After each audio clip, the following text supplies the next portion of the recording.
Hey, MennoNerds. I want us to continue having the conversation about racial reconciliation. And before I do, I want to start by asking, why is it that we want racial reconciliation? What is its purpose, and is it necessary?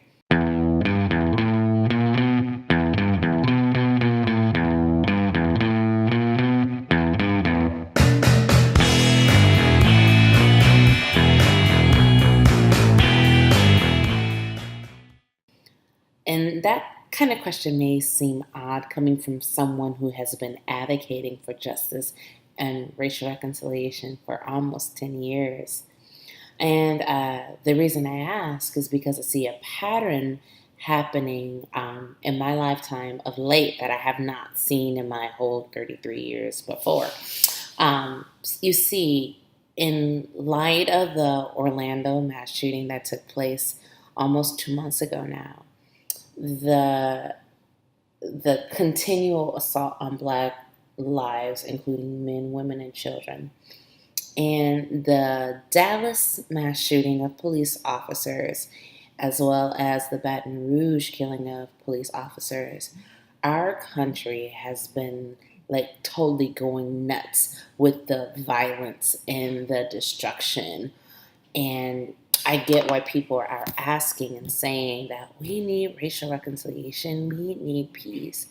And I think that that's a beautiful thing. I also think that that's misplaced a little bit.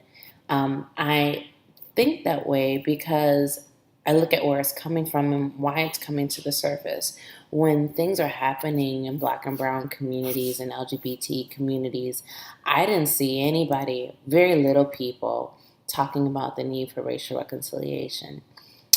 As these police officers have been targeted, though, that conversation has suddenly started to take place on a more massive scale than before.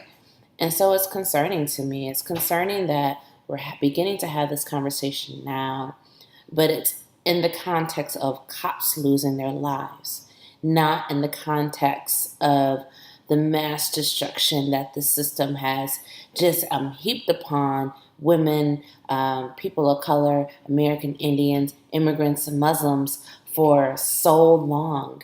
And so it's disturbing to me that we're having that conversation today as opposed to 10, 15 years ago when the communities were saying that there's something just not right about the unequal treatment that we're receiving from our government and our system and our places of worship and where we work.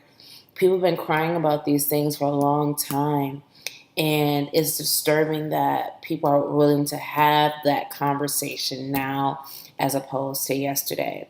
At the same time, I'm grateful that we are having that conversation. And so, since we are, the second piece that I want to ask and address is that if we're really talking about racial reconciliation and people really want to explore what that looks like and how we bring that about in a society that is so fragmented, and you can tell that by this 2016 election that we've got some serious issues we need to work on, right?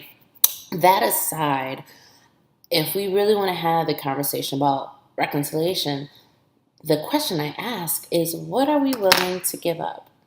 What are we willing to sacrifice? You see, reconciliation is about two people that have been divided coming together to make peace. But in order for peace to happen, it needs to address the underlying causes of that disharmony and that those fractions.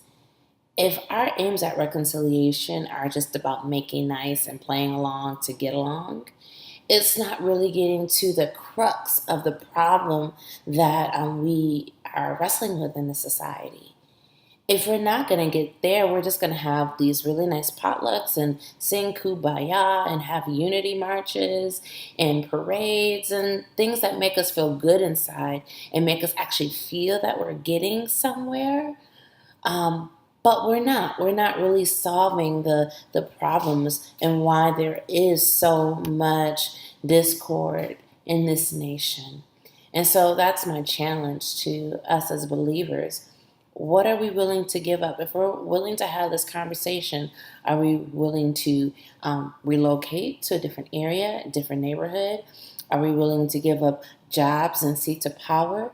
Are we willing to give up our finances? Are we willing to give up political parties and attachments? Are we willing to give up ideologies that keep us divided from other people? Until we all get skin in the game, we don't have the moral platitude, the moral position to even begin to say reconciliation. Because reconciliation, as evidence in the life of Christ, is about sacrifice. If the Son of God gave his all, all for us to be reconciled to him and to each other, how dare we opt for something else that is cheap, in the words of Dietrich Bonhoeffer, or something that's so shallow and makes no lasting impact on our lives or the lives of our children? That's it.